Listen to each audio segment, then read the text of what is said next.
Welcome to Scoli Sleep Stories. Before we begin, take a moment to get comfortable, let the day soften around you, and settle in for a calm documentary made for curious minds. If these stories help you rest, learn, or simply enjoy a quieter part of the day, please consider liking this episode and subscribing to the channel. Now, when you are ready, let us begin. Chapter 1: A Golden Beginning. In the warm light of a quiet morning, a bee moves from flower to flower with patient care. She pauses on a blossom, steps lightly among the petals, and reaches the sweet liquid held inside. Around her, grasses bend gently, leaves rest in the sun, and other bees drift through the air with a low, steady hum. This sweet liquid is called nectar. Nectar is made by flowers, and it is one of the quiet exchanges of the natural world. Flowers offer nectar, and bees come to gather it. As bees visit blossom after blossom, they may also carry pollen, the fine powder that helps many plants make seeds and fruit. In this way, a bee's search for sweetness becomes part of a larger pattern of growth, bloom, and return. Honey begins here, in these small visits to flowers. A honeybee collects nectar and stores it inside a special part of her body, often called a honey stomach. It is not the same as the stomach she uses for her own food. It is more like a small carrying pouch. As the nectar rests there, it begins to change. Natural substances called enzymes help with this change. An enzyme is something made by living things that helps turn one material into another, quietly and invisibly. In honey, enzymes begin transforming the sugars in nectar. When the bee returns to the hive, she passes the nectar to other bees. They work with it slowly, moving it and spreading it in thin layers. At first, nectar contains much more water than honey does, so the bees help the extra moisture leave. They may fan their wings, warm the hive, and expose the nectar to air. Little by little, the watery flower liquid becomes thicker, richer, and more concentrated. Then it is placed into comb. Comb is the wax structure bees build inside a hive or nest. It is made of many small cells, often shaped like six-sided rooms. Bees make wax from their own bodies, and with it they create a place to raise young bees and store food. In the cells of the comb, the thickened nectar becomes honey. When it is ready, the bees may seal it with a pale covering of wax. This is called capped honey. Honey keeps well when it is properly sealed because of its special nature. It has a great deal of sugar, very little moisture, and a mild natural acidity. These qualities make it difficult for many tiny organisms to grow in it. If honey is diluted with water or stored poorly, it can ferment. But when it is thick, clean, and sealed, it can remain good for a very long time. This keeping quality helped make honey valuable to people across many ages and lands. Long before jars, markets, and written recipes, honey belonged first to bees. Not all bees make honey in the way people usually imagine. There are many kinds of bees in the world, and many live alone rather than in large colonies. Some gather nectar and pollen for their young, but do not store great amounts of honey. Honeybees are especially known for making large stores, and some stingless bees, found mostly in warmer regions, also make honey. These bees gather sweetness from the flowering world and keep it in their nests, a golden reserve for seasons when blossoms are fewer. Somewhere in the deep past, people began to notice. We do not know exactly when a human being first tasted honey. No one wrote it down, and no single trace can tell us the first moment. It may have happened many times, in many places. A person walking through woodland might have heard the steady hum from a hollow tree. Another might have seen bees slipping in and out of a crack in a cliff. Someone else may have watched an animal drawn toward a hidden nest. Inside tree hollows, rock crevices, and other natural cavities, wild bees built their combs. The comb might have been uneven and pale, warm with the scent of wax, nectar, and wood. In some cells there would have been honey, shining gold or amber. In others, young bees might have been growing. To early people, the whole nest could have been precious. Honey for sweetness, wax for its useful texture, and perhaps even the comb itself as food. Concentrated sweetness was not common in the ancient landscape. Fruits could be sweet in their season. Some plants offered sap or roots with pleasant flavors, but honey was different.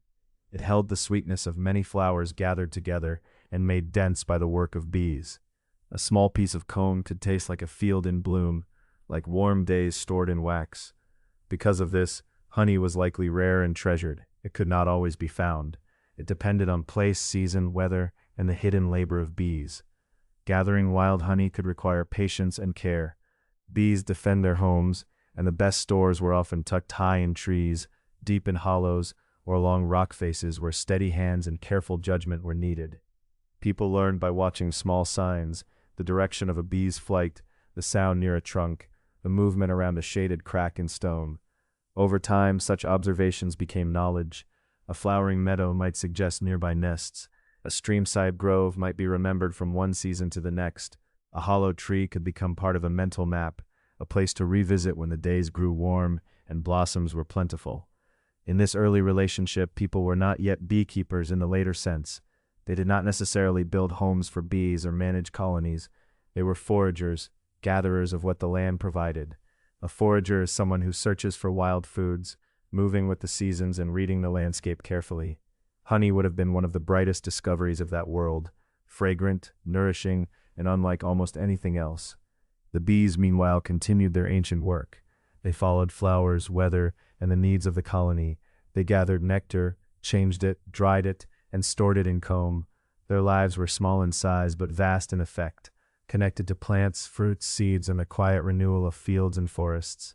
So the history of honey begins not with a date, but with a scene: sunlight over blossoms, bees moving in steady circles, and nectar becoming honey cell by cell. It begins with the scent of warm wax in a hollow tree, with golden comb hidden in bark or stone, and with human eyes noticing the paths of bees through the air.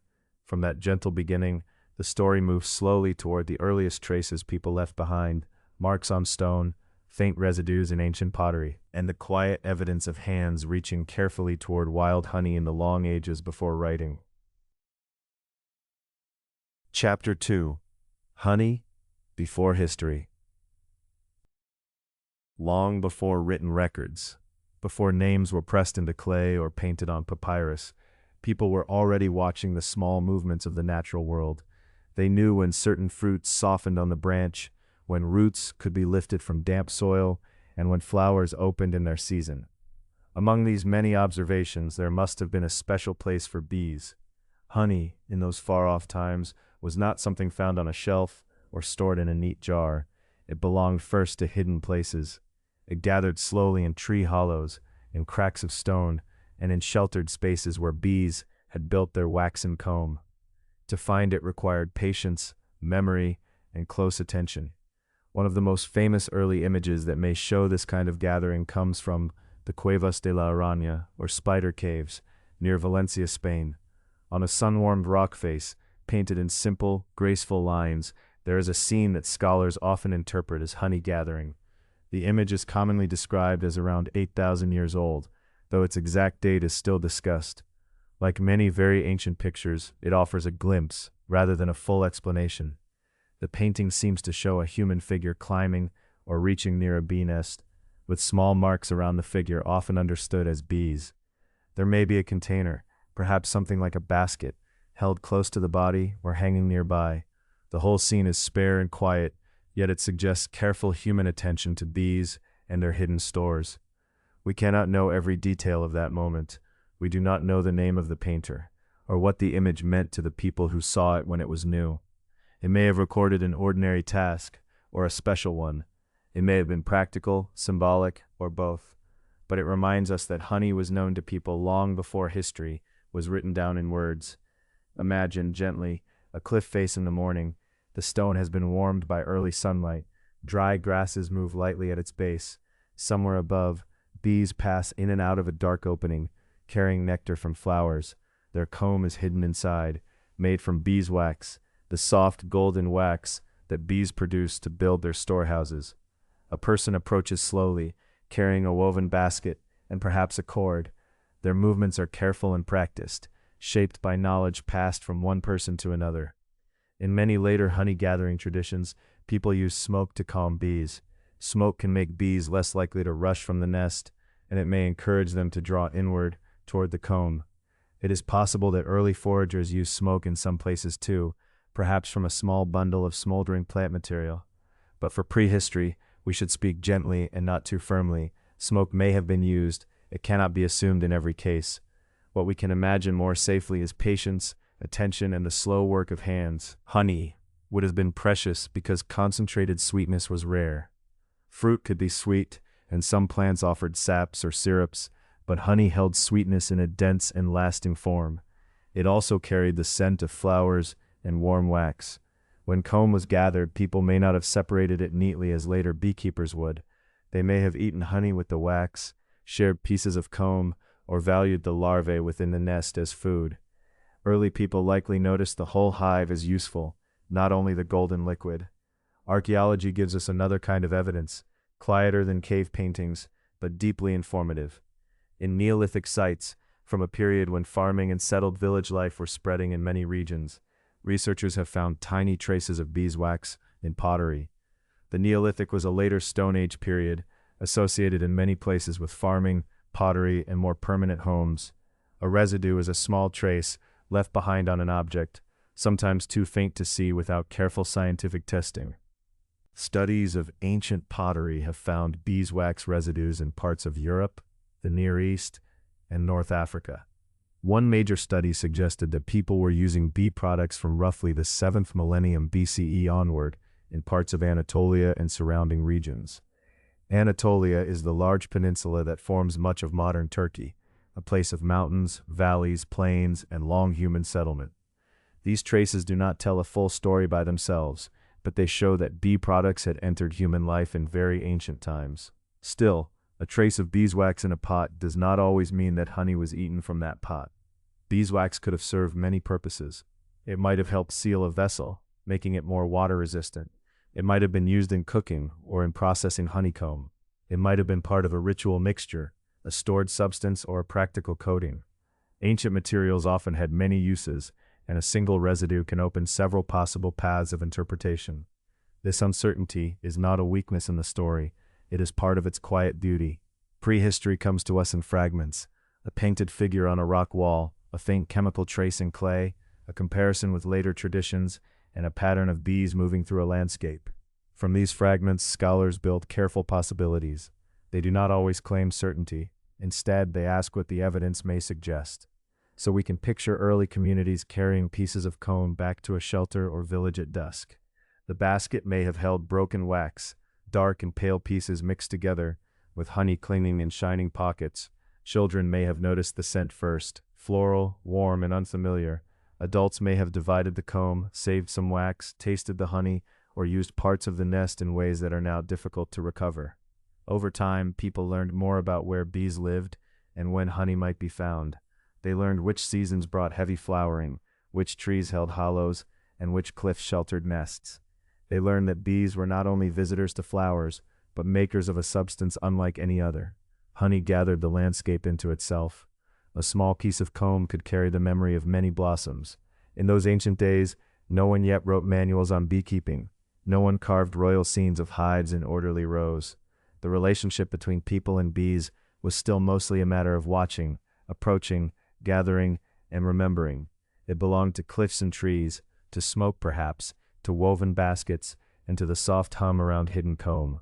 As the ages passed, the quiet knowledge continued. The sunlit cliff of prehistory slowly fades into broader human landscapes, villages, fields, riverbanks, and gardens.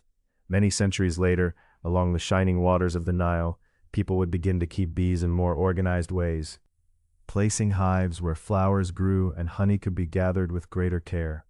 But before those clay hives and painted scenes, there was this earlier world of patient eyes, warm stone, and bees moving softly through the morning air.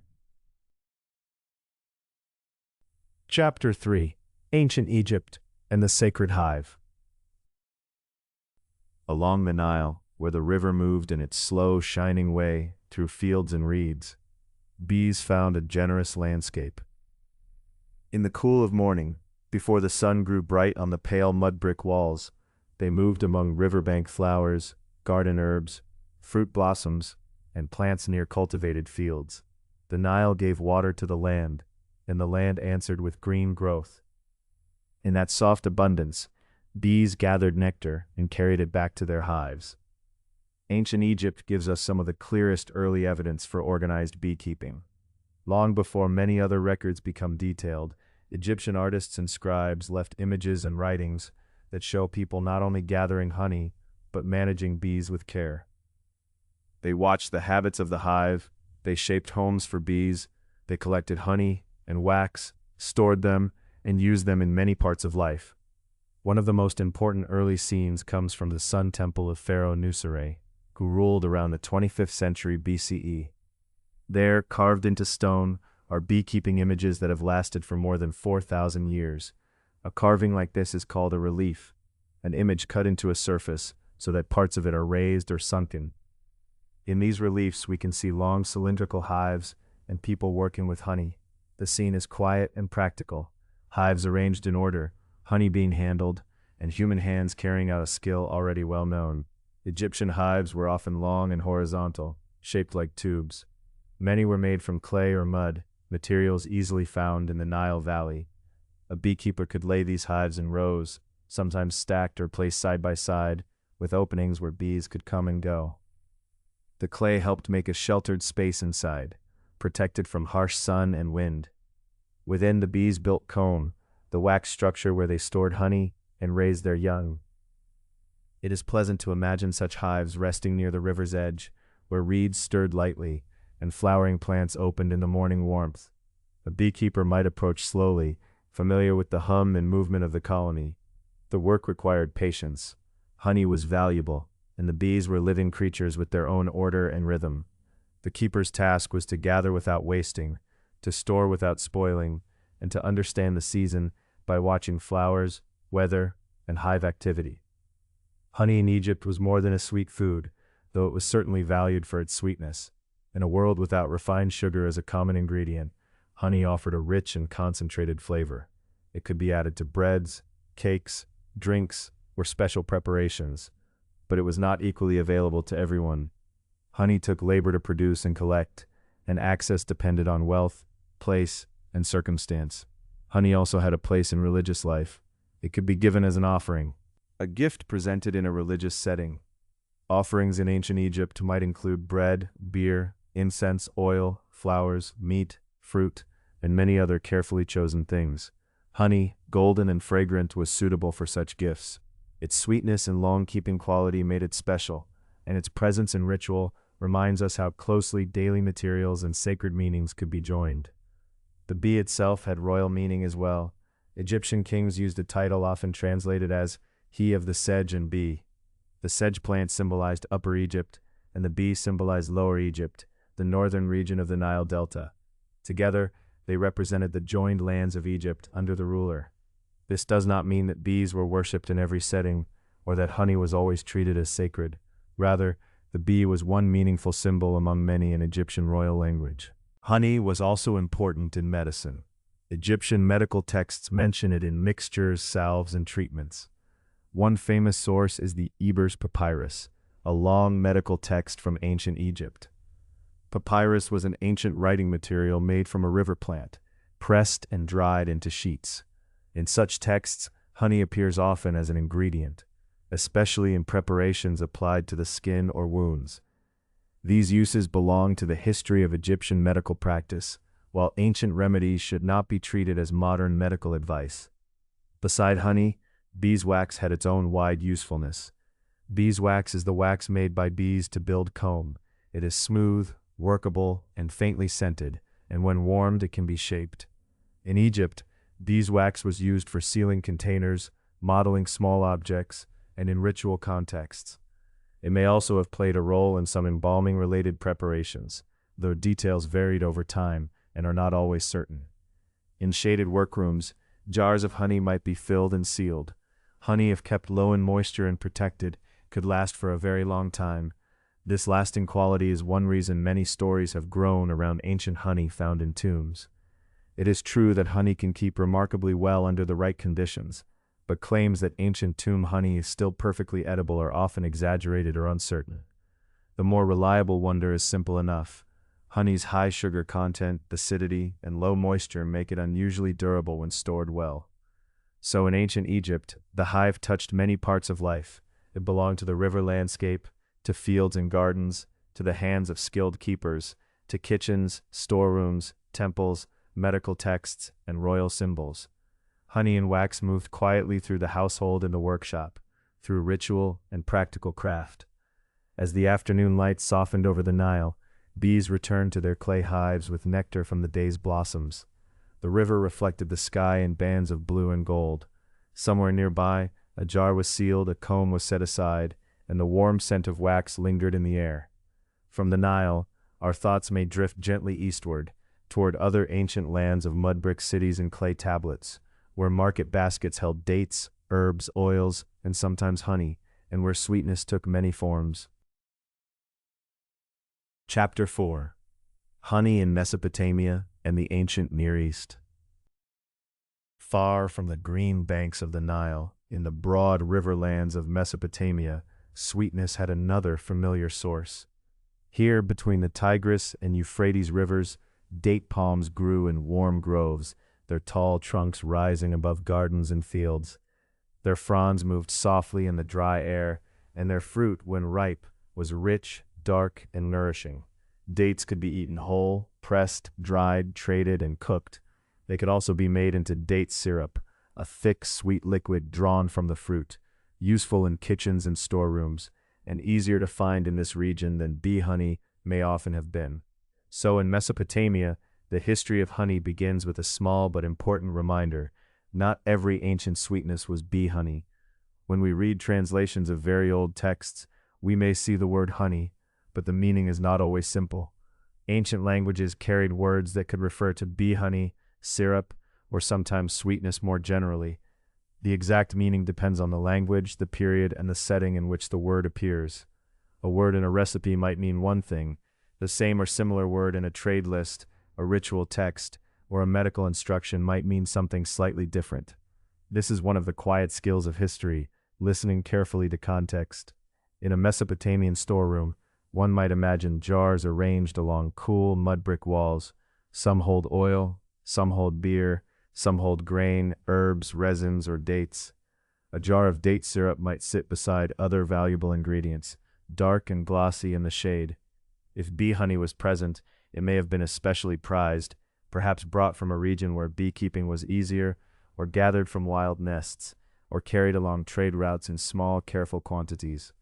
Mesopotamia was a land of cities, scribes, temples, and merchants. Its people wrote on clay tablets using cuneiform, a wedge-shaped writing made by pressing a reed stylus into soft clay.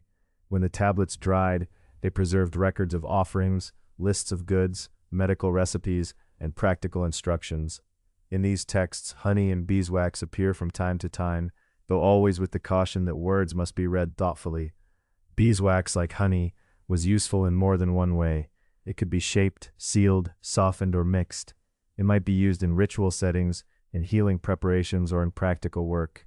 Honey, whether local or traded, could also belong to medicine and ceremony as well as food. In ancient healing traditions, sweet substances might be mixed with herbs, oils, minerals, or other ingredients. These were historical remedies, part of the medical knowledge of their time, and they show how people valued honey, not only for its taste, but for its texture, its keeping qualities, and its place among respected materials. In the markets of ancient cities, sweetness mingled with many scents. Baskets of dates rested near bundles of herbs. Oils gleamed in jars. Wool, grain, and incense moved through the hands of traders. A small piece of wax might carry the faint, warm scent of the hive. A jar labeled as honey or understood as a sweet syrup might be counted carefully, because sweetness took work to gather, prepare, and preserve. Yet the ancient Near East was not only Mesopotamia. It was a wide and varied region, with mountains, river valleys, coastlands, deserts, orchards, and fields. In some places, bees found rich forage among wildflowers and cultivated plants. In others, people developed more direct ways of keeping hives. One of the most remarkable pieces of physical evidence comes from Tel Rehov in the Jordan Valley. Dating roughly to the 10th and 9th centuries BCE, Tel Rehov contains one of the earliest known large-scale apiaries. An apiary is a place where beehives are kept. Unlike a brief mention in a text, Tel Rehov gives archaeologists the remains of the beekeeping place itself. There, rows of cylindrical clay hives were found, arranged with care. They were long, tube-like hives, made from clay and straw, with openings through which bees could come and go. A beekeeper could work at one end while the bees used another, making it possible to manage the hive and collect products from it. The hives were not a single household curiosity. They formed an organized beekeeping installation, suggesting a thoughtful and substantial practice. It is important not to call Tel Rehov the first beekeeping in the world. People had gathered honey for thousands of years before, and other cultures had their own early hive traditions. But Tel Rehov is among the earliest known large-scale apiary finds, and because the hives themselves survived in the archaeological record, it offers a rare and valuable glimpse. Even the bees from Tel Rehov have something to tell.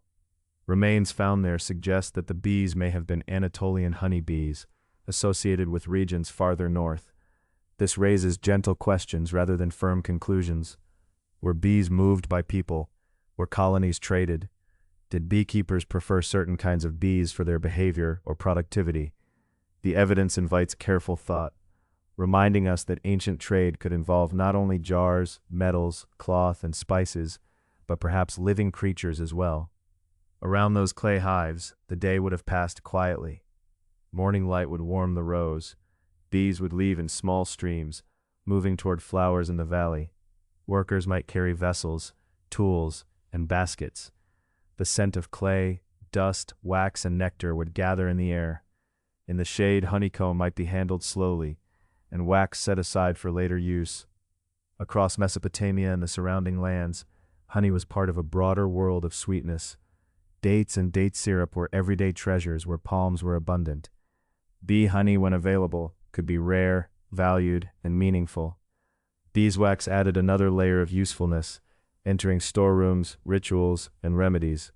And through it all, the historian must move patiently, like a careful scribe, reading each word in its own place. As the clay tablets dry in soft light, and the jars rest quietly along the wall, the story of honey begins to drift westward again. A scent of dates and wax fades into the warm air of the Mediterranean, where bees move among time-covered hillsides, and poets, physicians, and philosophers begin to wonder about their golden work. Chapter 5. Greece, Myth, and Medicine. On the dry hillsides of ancient Greece, where the sun warmed pale stone and the wind moved softly through olive leaves, bees found their way among thyme, sage, and small wildflowers. Their hum belonged to the landscape as naturally as the sound of distant bells or the quiet rustle of fig trees near a courtyard wall. In such places, honey gathered the flavor of the country itself. It could taste of herbs, blossoms, and warm air, holding in its golden thickness a memory of the season. For the Greeks, honey was more than a pleasant sweetness. It belonged to food, ritual, poetry, and healing. It appeared in kitchens and at altars, in stories of gods and nymphs, and in the careful notes of people who watched the natural world with patient attention. Fruits, dried figs, grape syrup, and other sweet foods were also part of Greek life, but honey had a special place, partly because it came from the quiet labor of bees, and partly because it seemed to arrive from flowers transformed. In the household, honey might be stirred into drinks, drizzled over cheese, or baked into small cakes. A simple cup of water sweetened with honey could be refreshing on a warm day. Honey could soften the sharpness of vinegar, enrich sauces, or bring gentle sweetness to foods served with figs, olives, grains, or nuts. In offerings, it could be poured or placed with care, a gift whose fragrance and golden color suited sacred occasions. There were also fermented honey drinks in the ancient Mediterranean, drinks related to what we now call mead. Mead is made when honey and water ferment, meaning that natural yeasts change the sugars into alcohol. Yet in Greek culture, wine held the central place at meals, gatherings, and ceremonies. Honey drinks existed, but wine was more often the drink of poetry, conversation, and custom. Still, honey could be mixed with wine or water, and its sweetness moved easily between everyday use and special occasions. In Greek myth, honey often glowed with symbolic meaning. Stories linked bees with nymphs, divine nourishment, and poetic inspiration. Nymphs were nature spirits, imagined as belonging to springs, groves, mountains, and other living places. Bees, moving between flowers and hidden hives, seemed suited to such stories.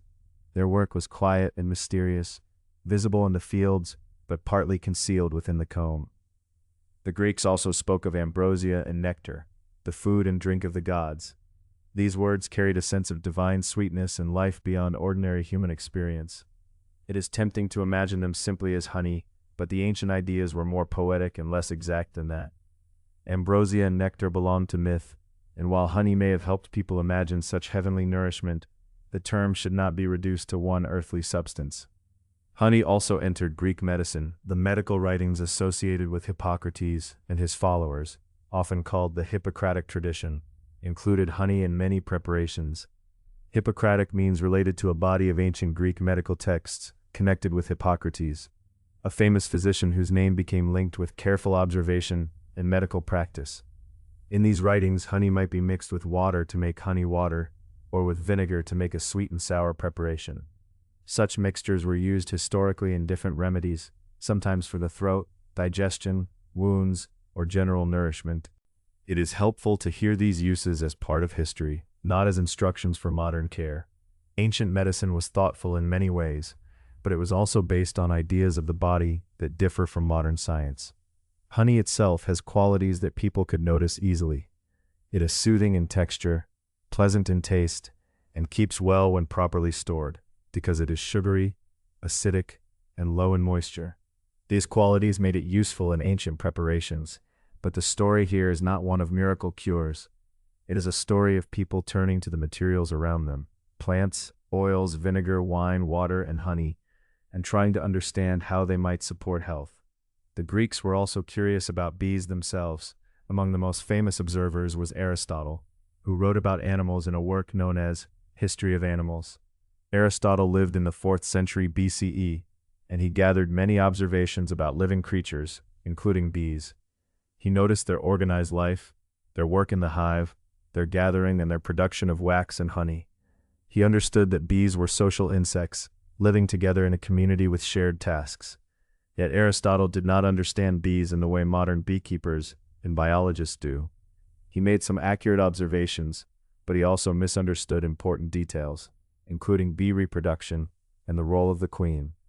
In ancient Greek thought, the largest and most important bee in the hive was often described in masculine terms, more like a king than a queen. The full life cycle of bees would only be clarified much later. This mixture of insight and misunderstanding is part of what makes early natural history so human. People watched carefully, recorded what they saw, and then interpreted it through the knowledge and assumptions of their time. One may imagine a Greek observer, seated near a hive on a mild afternoon, watching bees return from the hills. Some carried pollen, the fine powder from flowers that feeds young bees and helps plants make seeds. Others came back heavy with nectar. Inside the hive, bees would change that nectar by adding enzymes, reducing its water, and storing it in comb. To the ancient eye, this was partly practical and partly wondrous. Honey came from visible flowers, but also from hidden work. It belonged to the hillside and to the hive, to the beekeeper and to the bee. It could be tasted at a table, poured in offering, praised in verse, mixed into a remedy, or studied by a philosopher. As the light lowered over the Greek countryside, the bees returned to their hives among the thyme and stones. The olive groves darkened to silver, and the scent of warm herbs faded into evening air.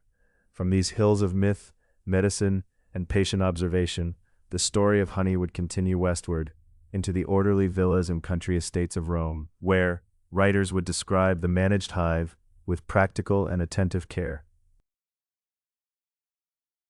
Chapter 6: Rome and the Managed Hive. In the countryside of ancient Rome, beyond the stone streets and busy forums, there were gardens where bees moved quietly among herbs, fruit trees, and flowering shrubs.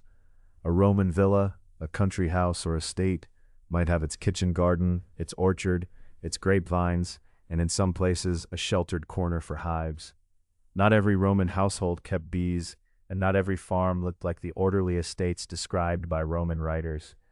Yet in the writings of landowners, poets, and natural observers, bees appear again and again, small and industrious, woven into the calm pattern of rural life.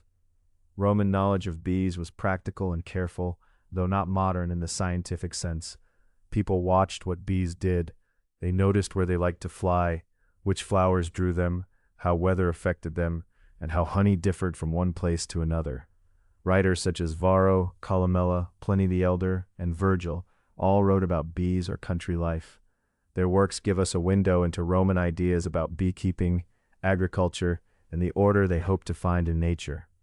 Some of these texts were written for wealthy landowners, and so they often describe an ideal countryside, well-kept gardens, well-placed hives, and workers who tended the estate. The daily lives of smaller farmers and ordinary households were more varied, and many people would have bought or traded for honey rather than keeping bees themselves. Still, these writings show how much attention Romans gave to the hive and how valuable its gifts could be. Roman hives were made from many materials, depending on region, climate, and what was close at hand. Some were woven from wicker or reeds, others were made from bark, clay, cork, wood, or other woven structures. In warmer places, a beekeeper might choose materials that kept the hive shaded and dry. In cooler or wetter areas, shelter from wind and rain mattered more. Hives might be placed near a wall, under a roof, or beside a garden where bees could find blossoms through the seasons. One may imagine a quiet Roman courtyard in late spring. Bees pass between thyme, rosemary, and flowering fruit trees. A low wall holds the warmth of the sun. Nearby, a clay jar rests in the shade, and the scent of wax mingles with crushed herbs and dry earth. The beekeeper works slowly, guided by habit and observation, knowing that bees prefer steadiness. Honey from certain landscapes was especially admired. In the ancient Mediterranean, thyme-covered hillsides were famous for producing fragrant honey. Romans, like Greeks before them, noticed these differences and prized honey not simply as sweetness, but as something shaped by place. In Roman kitchens, honey had many uses. It sweetened cakes and breads. It could be stirred into wine or mixed with water for drinks. It appeared in sauces and glazes, sometimes alongside vinegar, herbs, spices, salty seasonings, or savory ingredients. Roman cooking often enjoyed combinations of sweet, sour, salty, and savory. Honey helped bring these tastes together. Another common sweetener was grape must, which means freshly pressed grape juice. When grape must was boiled down, it became a thick syrup that could also sweeten foods. So honey did not stand alone in the Roman pantry. It shared the shelf with dried fruits, grape syrups, and other sources of sweetness. Yet honey had its own special character: golden, floral, thick, and able to keep well when stored properly. Honey also helped preserve fruit. Figs, quinces, apples, and other fruits could be cooked or stored with honey, making their season last a little longer. In a storeroom, jars might be sealed and arranged along a wall, each one holding a small memory of summer. The Roman household valued such practical abundance: oil in amphorae, wine in vessels, grain in bins, and honey tucked away for cooking, medicine, or guests. Beside honey, beeswax was equally important. Beeswax is the wax made by bees to build comb. In Rome, wax served many purposes. It could be used for seals, helping close letters, jars, or documents. It could help waterproof materials. It appeared in cosmetics and ointments. It was also used in candles, though oil lamps were very common in Roman life and remained one of the main sources of household light. One of the most familiar Roman uses of wax was the writing tablet.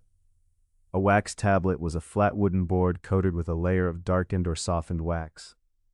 A person wrote on it with a stylus, a pointed writing tool, making letters by pressing lines into the surface.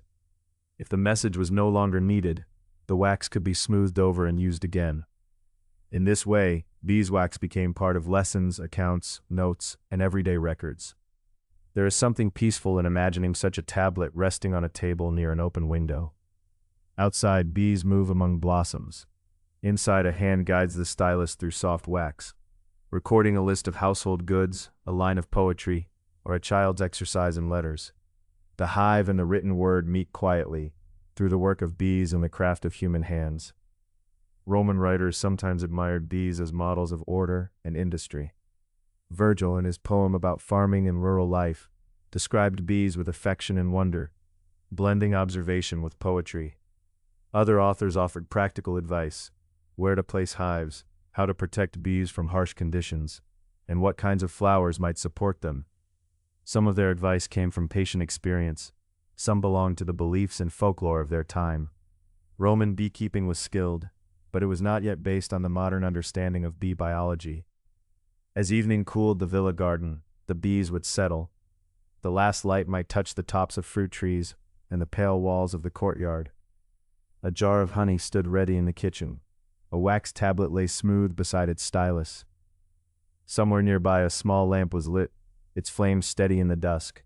And while the Roman countryside grew quiet, the story of honey continued far beyond it. To the east and south, across mountains, forests, river valleys, and temple gardens, other people tended other bees, gathered other honeys, and shaped their own traditions of sweetness in the wide and varied landscapes of Asia.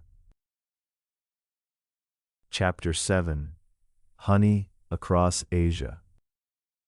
Across Asia, the history of honey does not follow one single path. It moves instead like a river with many branches, flowing through forests, gardens, mountain valleys, temple courtyards, market towns, and written traditions that grew in different languages and climates. In one region, honey might come from a hive kept near fruit trees. In another, it might be gathered from a high branch in a flowering forest. Elsewhere, it might appear in a poem, a medicine text, an offering bowl, or a quiet household recipe. The bees themselves were varied too. The Western honeybee, so familiar in many modern hives, was not the only maker of honey in the world. Much of Asia has long known other species, each with its own habits. Some lived in enclosed spaces and could be kept in human-made hives. Others built great open combs high in trees or under cliffs, where honey gathering required skill, patience, and deep knowledge of the landscape. In India, honey appears very early in literature and tradition. Ancient Sanskrit texts use the word madhu, a word rich with meaning. It can mean honey itself, but it can also suggest sweetness more broadly, or a sweet substance, or even a pleasing quality. In this way, honey became more than a food. It was also an image of abundance, nourishment, and delight. In ritual settings, honey could be part of offerings, placed with care among other valued substances. In daily life, it sweetened foods and drinks when available. In traditional healing systems, it held a respected place. Ayurveda, a traditional system of medicine from India, used honey in many preparations. Often it served as a carrier, meaning it helped hold or deliver herbs in a mixture. These uses belong to the history of medicine, and they show how carefully people observed honey's texture, taste, and keeping qualities. They are not the same as modern medical advice, but they remind us that honey was studied and valued in many ways. Beyond the world of texts and temples, South Asia also has long traditions of wild honey gathering. In forests and rocky places, people learned the nesting habits of bees and the seasons of flowering. One important species is Apis dorsata, the giant honeybee. This bee often builds large exposed cones on tall trees, cliffs, or high buildings. Its colonies can be impressive, hanging like dark golden fans beneath a branch or rock ledge. To gather such honey was never simply a matter of finding it. It required knowing when the comb was full, which flowers had been blooming, how the bees moved, and how to approach with care. In some places, smoke was used gently to quiet the bees, as in many honey-gathering traditions around the world. Hands, ropes, baskets, and practiced movements helped bring the comb down from its high place. The honey gathered in this way carried the scent of forest flowers, rain-washed leaves, and warm resinous bark. Another important bee across much of Asia is Apis cerana, the eastern honeybee. Native to large parts of the continent, it has been kept in hives in many regions. Apis cerana is generally smaller than the western honeybee and is adapted to local climates and flowers. Beekeepers who worked with it developed methods suited to their surroundings, whether in mountain villages, orchard country, or small courtyards where fruit trees cast patterned shade. In such courtyards, a hive might rest quietly near blossoms of citrus, plum, or other flowering plants. Bees would come and go in a steady rhythm, carrying nectar and pollen. Over time, the nectar would be changed inside the hive, thickened, and stored in wax comb. The result was honey, shaped by the season and the plants around it. Farther east, in China, honey also has a long history in food and traditional medicine. Its sweetened preparations appeared in recipes and was included in texts that described useful substances from plants, minerals, and animals. Such texts are often called materia medica. A materia medica is a book or collection that explains medicinal materials and how they were understood. In Chinese sources, honey is often called fengmi, meaning bee honey. As in India, these records show historical beliefs and practices rather than simple modern instructions. Honey might be described for its soothing qualities, its sweetness, or its usefulness in blending with other ingredients. It could be part of a kitchen, a pharmacy, or a scholar's written list. In a quiet room with brushes, ink, and paper, a writer might record its properties, while, outside, bees moved through flowering trees in the soft light of a garden. Chinese landscapes offered many settings for honey. There were cultivated fields, mountain slopes, orchards, and wooded places where bees found nectar in different seasons. Beekeeping with native bees developed alongside gathering from wild colonies, and practices varied widely by region. A hive in a cool northern area did not follow exactly the same rhythm as bees in a warmer southern valley. Flowers opened at different times, and the honey reflected those changes. Across Southeast Asia, honey traditions were closely tied to forests. In some places, people watched the seasonal flowering of tall trees and knew when bees would arrive. Forest honey gathering depended on local ecological knowledge, which means knowledge of how living things relate to their surroundings. Gatherers learned which trees attracted bees, how weather affected nectar, and when a colony could be approached. This knowledge was often passed from one generation to the next, not always written down, but remembered in paths, stories, tools, and careful practice. In tropical forests, the air after rain can be full of fragrance. Damp wood, opening flowers, leaves warmed again by the sun. Bees move through that green world, and honey gathers slowly in the comb. Some traditions involved climbing trees, others involved watching cliff faces where large colonies nested beyond easy reach. The work required attention, restraint, and respect for the bees and for the forest that fed them. Central Asia and the regions along old trade routes add still more variety. Honey and wax could travel with other goods, moving between towns, oases, and mountain passes. In some places, honey existed beside other sweeteners, such as fruits, syrups, and later sugar. It was not always the main sweetness in every household, but it remained valued because it carried the taste of flowers and the labor of bees. All across these many regions, honey belonged to both nature and culture. It came from blossoms and bees, yet people gave it meanings of their own. They offered it, traded it, mixed it with herbs, poured it into food, and carried it home from forests. They learned the temperaments of different bees and shaped hives from local materials. They noticed that honey from one season was not quite like honey from another. The history of honey across Asia is best imagined not as one broad, simple story, but as many quiet scenes: a bowl set near incense in a temple, a forest path after rain, a courtyard hive beneath fruit blossoms, a written page naming fengmi, a Sanskrit verse where madhu means honey, sweetness, and something gently pleasing to the mind. From these forests, temples, and courtyards, the story drifts westward again, toward medieval gardens and stone buildings, where bees hum beside cloisters, kitchens, and candlelit chapels, and honey continues its long, golden journey through human hands. Chapter 8. Bees, Honey, and the Medieval World. Many centuries after the gardens of Rome had quieted, bees still moved through the changing seasons of Europe, following the old pattern of blossom, nectar, wax, and comb. In the medieval world, when towns grew beside rivers and monasteries stood among fields, honey remained one of the most familiar forms of sweetness.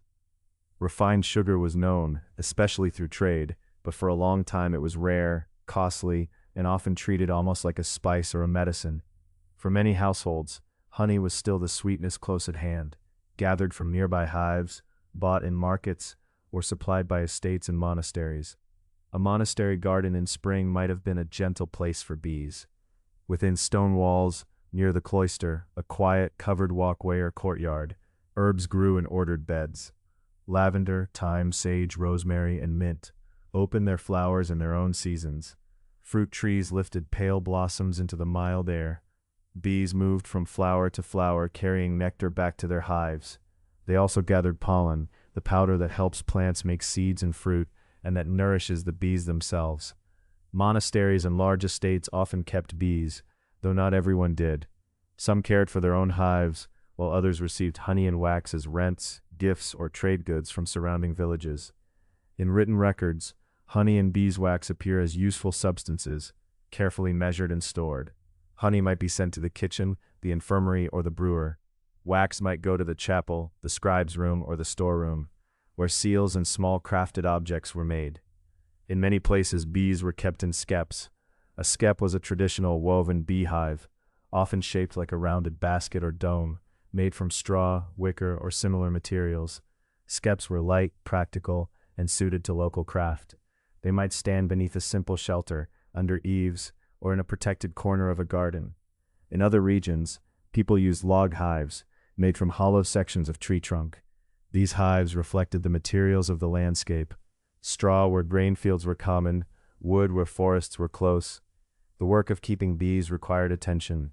A beekeeper had to understand the flowering year, the temper of the weather, and the habits of the colony. Yet medieval beekeeping was not the same as modern beekeeping.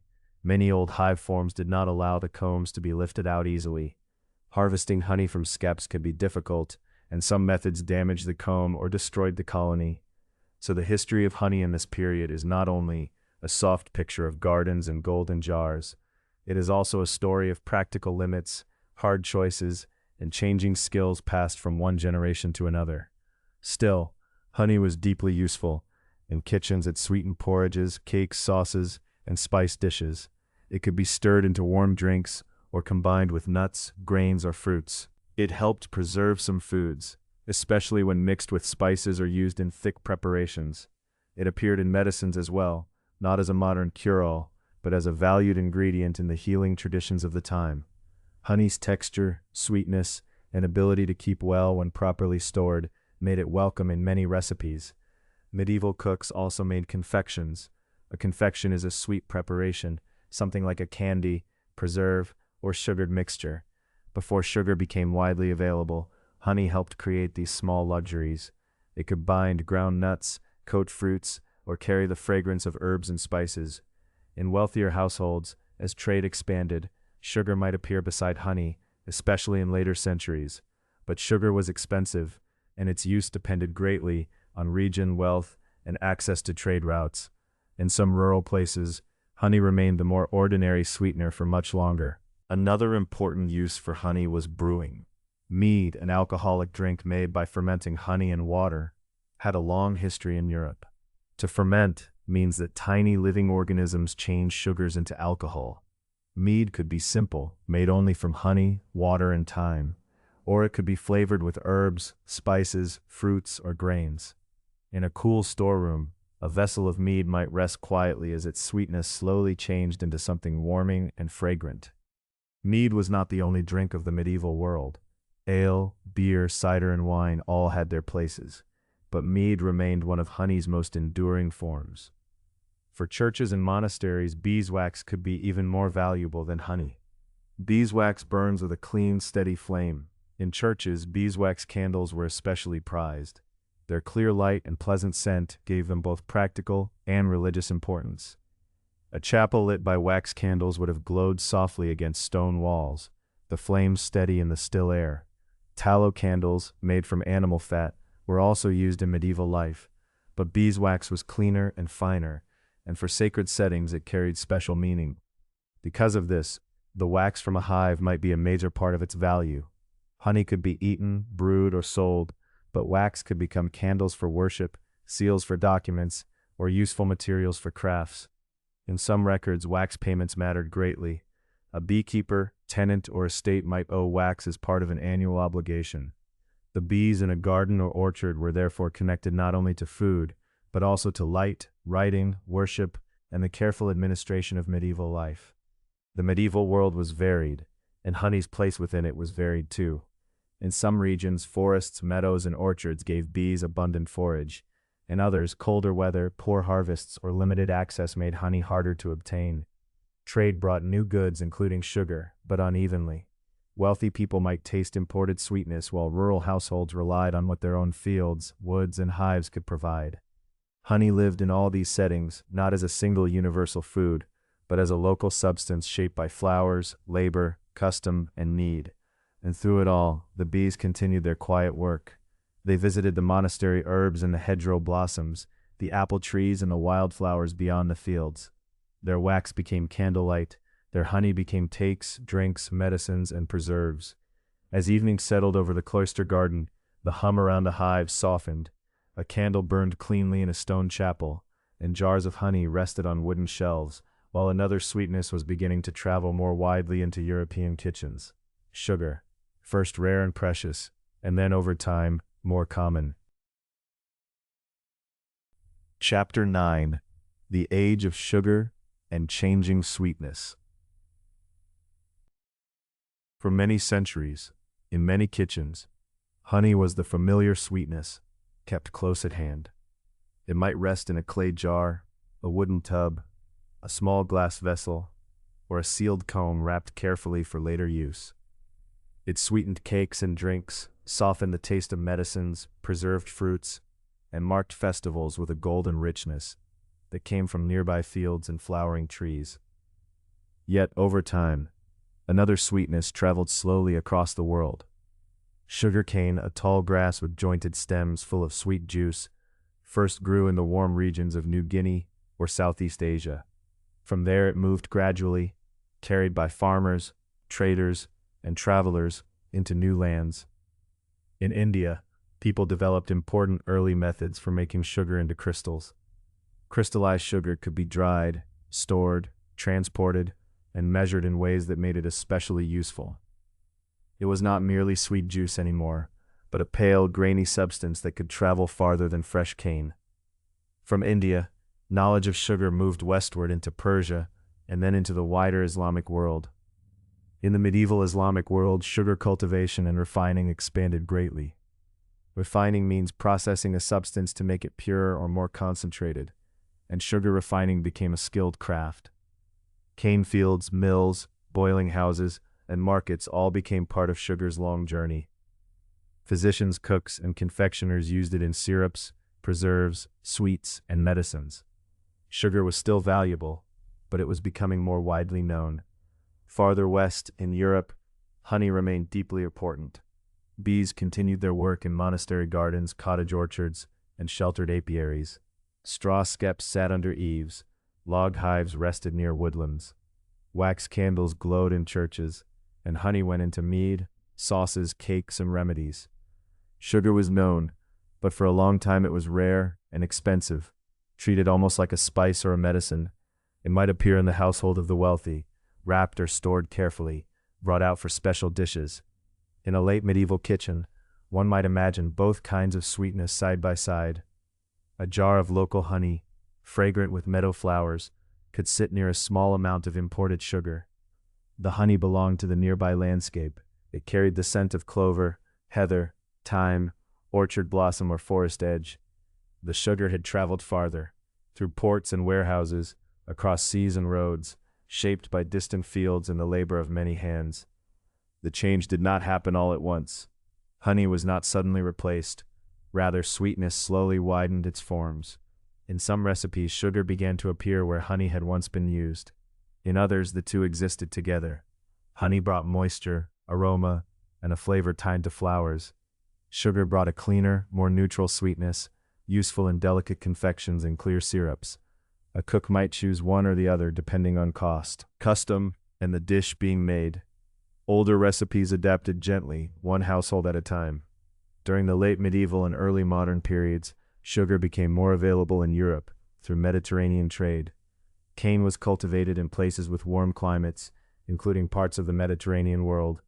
Later, after 1492, European access to sugar increased greatly through Atlantic trade and the growth of plantations in the Caribbean and the Americas. A plantation was a large farm, often producing a crop for export. The history of sugar plantations is inseparable from colonization, forced labor, and slavery. The growing abundance of sugar in European markets came at a deep human cost, borne by people whose labor was taken under cruel and unjust systems. Even in a quiet history of honey, this truth belongs in the story, because sweetness in one place was often connected to hardship in another. As sugar became cheaper and more widespread, it changed the place of honey in many regions. Honey had once been one of the main concentrated sweeteners available to people in parts of Europe and Western Asia, though other sweet substances, such as fruit syrups, date syrup, and boiled grape juice, were also important in many places. With sugar increasingly available, honey gradually shifted. It became in some households less of an everyday necessity and more of a regional food, a traditional ingredient, a medicine, or a craft product made by local beekeepers. Still, honey never disappeared. In rural areas where bees could be kept near orchards, fields, and hedgerows, honey remained practical and familiar. A family might continue to use it because it was nearby, because beeswax was valuable, or because certain dishes simply belonged with honey. In religious life, honey and wax kept their meanings. In folk remedies and household preparations, honey still had a place, especially for soothing mixtures and preserved herbs. In festivals and seasonal foods, it carried memory as much as flavor. Honey also remained part of local economies. A beekeeper could sell jars at a market, trade wax, or supply comb to neighbors. Unlike sugar, which often came through long routes of trade, honey could be known by place. One jar might taste of a hillside of thyme. Another might be dark and strong from buckwheat or woodland flowers. Another might be pale and gentle from clover or acacia. Even when sugar filled sacks and barrels in growing quantities, honey kept its connection to the blooming season. The bees themselves were not concerned with changing markets. In spring, they still moved through fruit blossom. In summer, they visited fields and wild plants. In autumn, they sealed honey beneath thin wax cappings, storing what the colony needed. Their work followed light, weather, and flowers rather than the movement of ships or coins. And so, in the age of sugar, sweetness became more varied. The shelf might hold a cone of refined sugar, hard and pale, to be chipped or grated into a bowl. Beside it might stand a jar of honey, amber in the afternoon light. One sweetness had traveled through long systems of cultivation and trade. The other had been gathered from blossoms close enough to name. Over time, many kitchens learned to use both. Sugar made new confections possible. Honey remained in old cakes, spiced breads, teas, tonics, festival foods, and local customs. It was no longer always the main sweetener, but it continued to offer something sugar could not quite replace: the taste of flowers, weather, soil, and the quiet labor of bees. After following the wide routes of sugar across oceans and markets, the story of honey turns again toward the local and handmade. Across the world, people shaped hives from what they had nearby: wood, clay, straw, bark, stone, and hollow logs.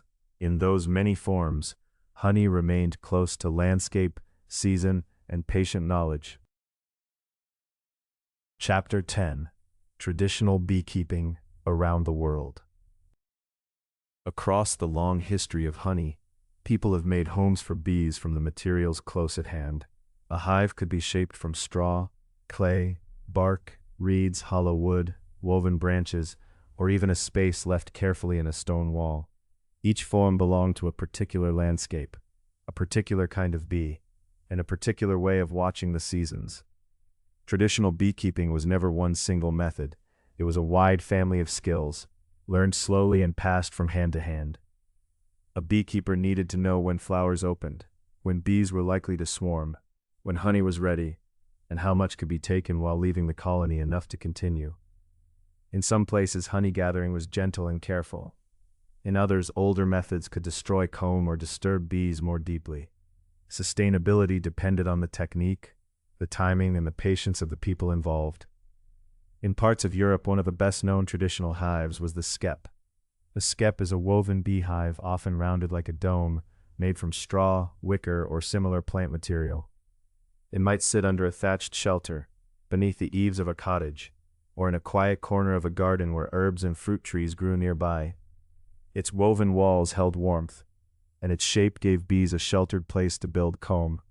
Skeps were light, practical, and made from materials that rural households could gather or grow. Yet they also had limits. Because the comb inside was fixed to the hive, it was difficult to inspect the colony without disturbing it. In some older forms of honey harvest, the comb was cut out completely and the bees might not survive. Over time, many beekeepers developed more careful ways to manage bees, but the skep remains a quiet symbol of an older beekeeping world. Straw in the hand, bees in the garden, honey stored in pale comb.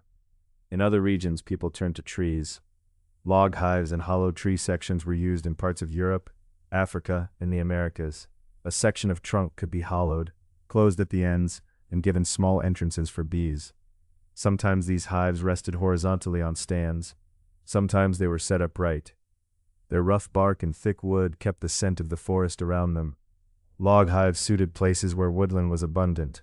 They also echoed the natural homes of honeybees, which often choose hollow trees when left to themselves. A beekeeper using a log hive watched the flight of bees at the entrance, listened to the tone of the colony, and read small signs, bits of wax, pollen carried on legs, the changing number of bees coming and going as flowers bloomed and faded.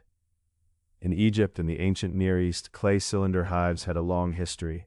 Made from mud, clay, or similar earth materials, these hives were often shaped as long tubes and placed in rows. Warmed by the sun and cooled by shade, they belonged to river valleys, fields, and dry landscapes where clay was close at hand. A row of clay hives could look simple from a distance, but it represented a thoughtful use of local material. Clay held form, protected the colony, and could be repaired with the same earth from which it was made. In parts of Africa and Asia, bark, basket, and woven hives also appeared in many forms. Some were long and cylindrical. Some were made to hang in trees. Some were placed under shelters or in shaded areas where bees could find nearby blossoms. The shape of each hive followed the habits of local bees and the knowledge of local beekeepers. Woven fibers, bark sheets, grass, reeds, and vines became places where bees could gather nectar, make wax, and store honey. In some regions, people built bee bowls into stone walls. A bee bowl is a small recess, or sheltered holler, made in a wall to hold a hive. These little openings protected hives from wind and weather.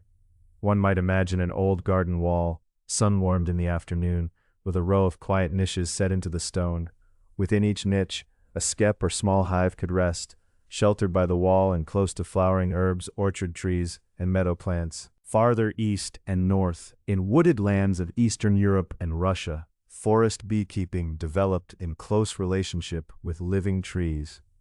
Forest beekeeping means managing bees in woodland settings, sometimes in hollow trees or in cavities made high in trunks. In some traditions, people prepared spaces in trees where bees might live, marked the trees, returned season after season, and harvested with practiced care. This kind of beekeeping required deep familiarity with the forest. The beekeeper needed to know which trees were strong enough, which places were sheltered, where flowers grew in spring and summer, and how bees moved through the woodland. A bee tree was not merely a container.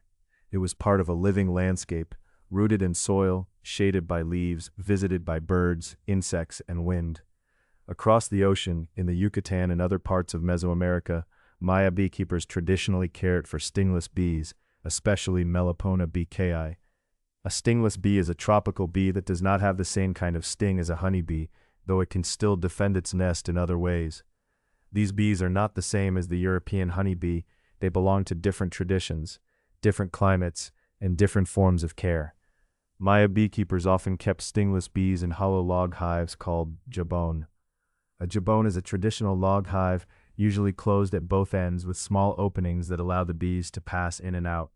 Such hives might rest in shaded courtyards, protected from harsh sun and heavy rain. The honey from stingless bees is often more liquid and tangy than honey from honeybees, and it is usually produced in smaller amounts. Because of this, it has often been especially valued, used with care in food, ritual, and traditional healing practices. The keeping of stingless bees reminds us that honey history is not only the story of one bee species.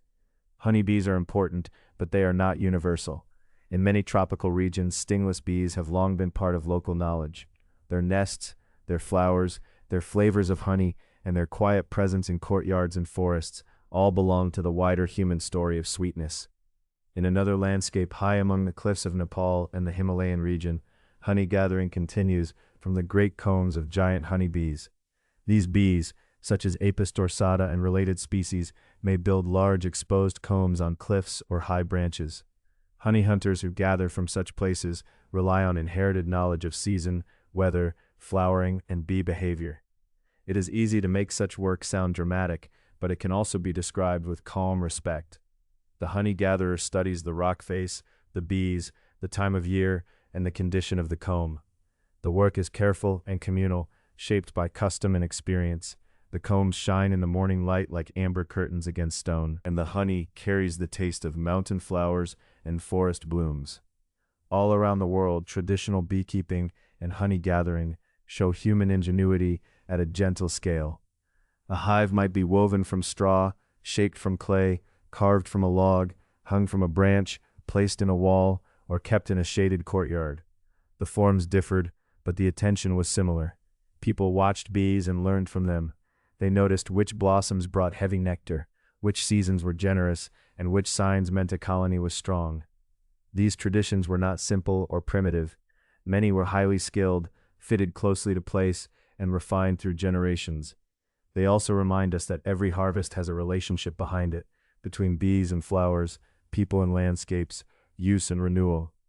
As the old hives of straw, clay, bark, and hollow wood rest in memory and in some places still in practice, the story of honey moves onward. Many centuries of observation prepared the way for new designs, and in the 19th century, wooden hives with movable parts would begin to change how many beekeepers cared for bees, lifted comb, and gathered honey in a quieter, more lasting way. Chapter 11. Modern Beekeeping and the Movable Frame. Many centuries after clay hives rested beside the Nile, and straw skeps stood beneath the eaves of cottages, beekeeping entered a quieter kind of transformation. It did not happen all at once.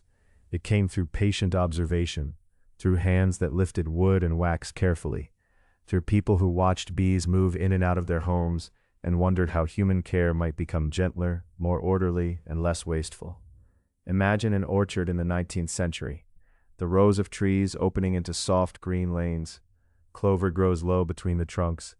The air carries the clean scent of pine boards, warm wax, grass, and blossoms. Near the edge of the orchard stand wooden hive boxes, simple and square, their pale sides warmed by the sun. Bees come and go through narrow entrances, each one carrying some small part of the season with her: nectar, pollen, water, or memory of flowers. Earlier beekeepers had often worked with hives that were difficult to inspect. In many old-style hives, the bees built comb wherever they pleased. The comb might be attached to the walls, the roof, and other combs in uneven shapes. To harvest honey, people sometimes had to cut deeply into the nest. In some methods, the colony itself might be badly harmed or destroyed. These traditions varied greatly, and many beekeepers were careful and skilled, but the structure of the hive often limited what could be done. The 19th century brought a new idea into wider use: the movable frame. A movable frame is a removable wooden frame placed inside a hive. Bees build their wax comb within it, and the beekeeper can lift the frame out, look at it, and return it again. This may sound simple, but it changed beekeeping deeply. It allowed a beekeeper to inspect the colony without tearing the hive apart. The beekeeper could see whether the bees had enough food, whether the queen was laying eggs, whether young bees were developing, and whether honey was ready to be taken. One of the most important figures in this change was Lorenzo Langstroth, an American minister and beekeeper. In 1852, he patented a movable frame hive in the United States. Langstroth did not invent every part of modern beekeeping by himself, but his hive became very influential, especially because it made careful use of something called bee space. Bee space is the small gap that bees naturally leave open as a passageway inside the hive. If a space is too narrow, bees tend to seal it with propolis, a sticky resin-like material they gather from plants. If a space is too wide, they may fill it with extra comb, but when the gap is just right, the bees leave it open so they can walk through. Langstroth understood the importance of this space and designed his hive so the frames could be removed without being glued firmly in place or tangled in unwanted comb. The hive became more like a carefully arranged house, with rooms that could be opened gently and closed again. The bees still did their own work in their own way. They still gathered nectar, made wax, raised young, and sealed ripe honey beneath pale wax cappings. But the beekeeper could now work beside them with less disturbance. Langstroth was central to the story, yet he was part of a broader century of invention and discovery. Before him, in 1814, Petro Prokopovich, a beekeeper from what is now Ukraine, developed an early frame hive.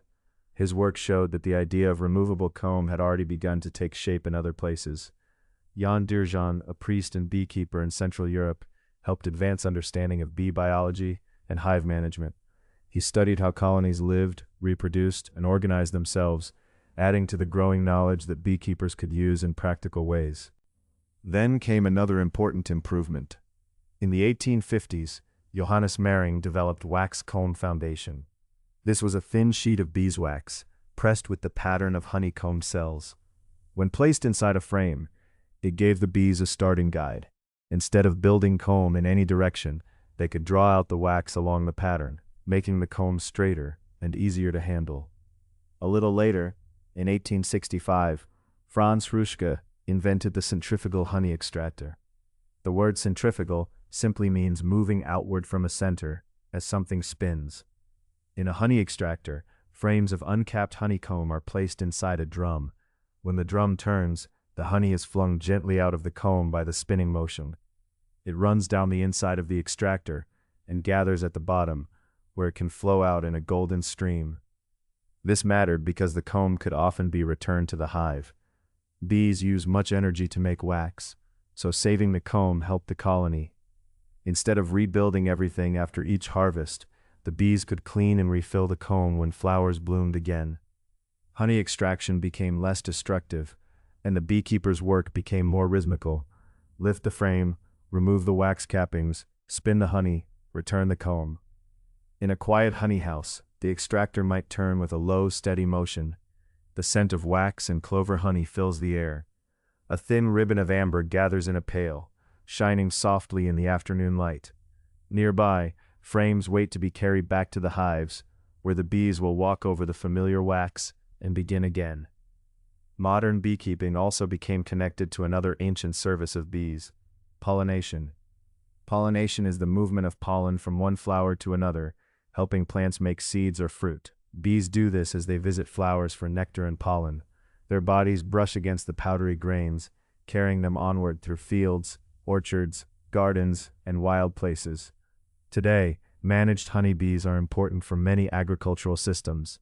Beekeepers may move hives to orchards of almonds, apples, cherries, or other crops, where the bees help flowers become fruit.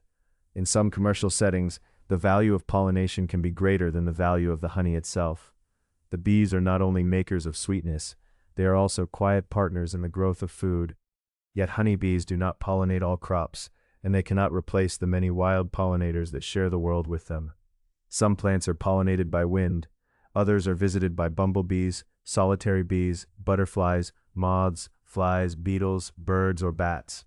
Native pollinators, the local species that have long lived in a region, remain essential parts of healthy landscapes.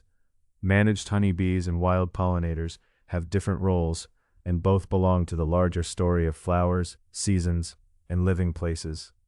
Movable frame hives are now widespread in many parts of the world, but they are not universal. Some beekeepers continue to use traditional hives suited to local bees, climates, and customs. Others use modern boxes with frames stacked neatly in apiaries near fields or orchards. Beekeeping, like honey itself, still carries the character of place. As 19th century inventions settled into common practice, they did not change the nature of honey. The bees still began with nectar. They still fanned their wings to reduce moisture. They still sealed the finished honey beneath wax, keeping it safe in the comb. Human tools changed, becoming more careful and more precise, but the golden substance remained a gift of flowers transformed by bees. And so, as honey flows from the extractor and clean comb returns to the hive, the story moves gently toward the present day. Every jar still holds traces of blossoms, weather, soil, and time. Every spoonful carries some memory of orchards, clover fields, forest edges, and the quiet work of bees moving steadily through the light. Chapter 12.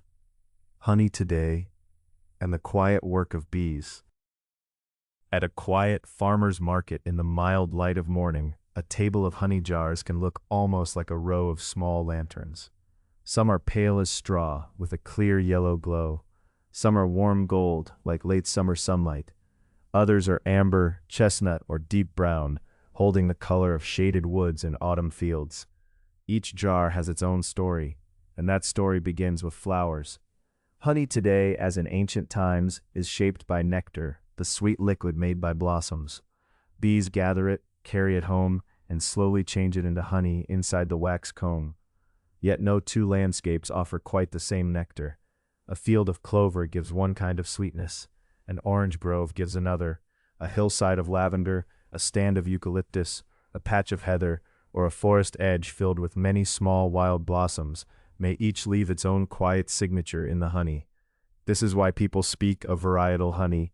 A varietal honey is honey that comes mainly from one kind of flower. Clover honey is often light, gentle, and familiar.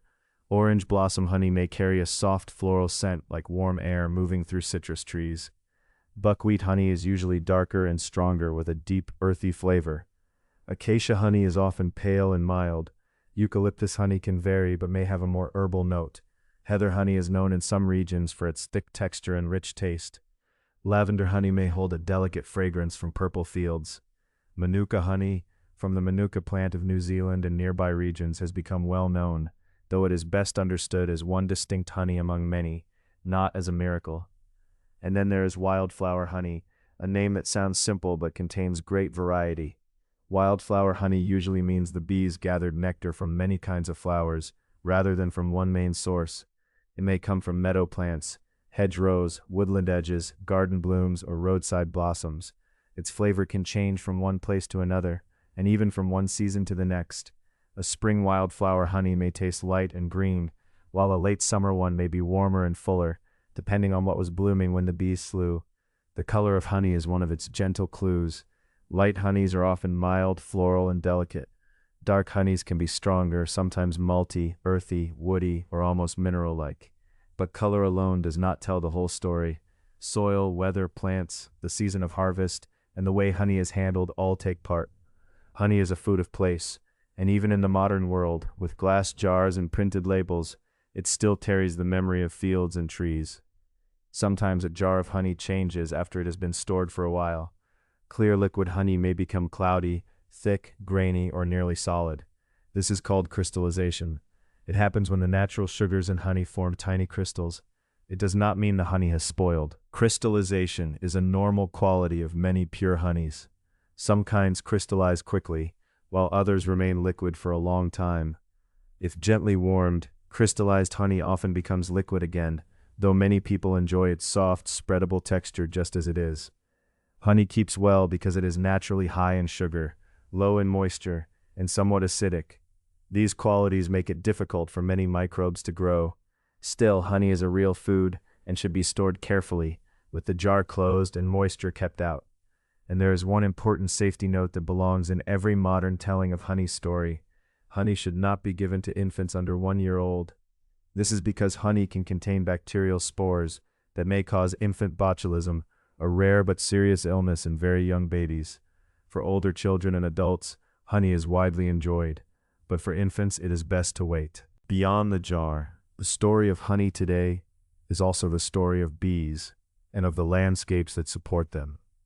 Managed honeybees are cared for by beekeepers in wooden boxes, garden hives, orchards, fields, and apiaries. An apiary is simply a place where beehives are kept. Some beekeepers keep a few colonies beside a home or farm. Others care for many hives and move them to flowering crops where pollination is needed. Pollination is the movement of pollen from one flower to another, helping plants make seeds and fruit. Honeybees are important pollinators for many crops, but they are not the only ones. Bumblebees, solitary bees, butterflies, moths, flies, beetles, birds, and bats all take part in pollination in different places. In North America, European honeybees were introduced by colonists in the 17th century. They are now common and important in agriculture, but they are not native there. North America also has many native bee species, many of them small, quiet, and easily overlooked. And these native pollinators are vital to wild plants and local ecosystems. In recent decades, people have paid close attention to the health of bees. Honeybees face several pressures at once. One of the most serious is a parasite called Varroa destructor, often called the Varroa mite. A parasite is a living thing, that feeds on another living thing, and the varroa mite harms honeybees by weakening them and helping spread diseases. Honeybees can also be affected by other illnesses, by pesticide exposure, by loss of flowering habitat, by poor nutrition when not enough varied flowers are available, and by climate stress that changes weather patterns and blooming times. Around 2006, a problem called colony collapse disorder was widely reported, especially in the United States. In affected colonies, many worker bees disappeared, leaving the hive unable to continue normally. Scientists studied it carefully, and the current understanding is that there was not one single cause. Instead, many interacting pressures appear to have contributed, including parasites, disease, pesticides, nutrition, and environmental stress. This is often the way of living systems. A hive is not separate from the fields around it, the weather above it, or the flowers that feed it. At the same time, it is helpful to speak with care. Managed honeybees are not endangered worldwide in the same way that some wild bee species are threatened. Beekeepers can divide colonies, raise queens, and rebuild numbers in many places. But keeping honeybees healthy still requires skill and attention. Wild pollinators, meanwhile, may face different challenges, especially when nesting places vanish or native plants disappear.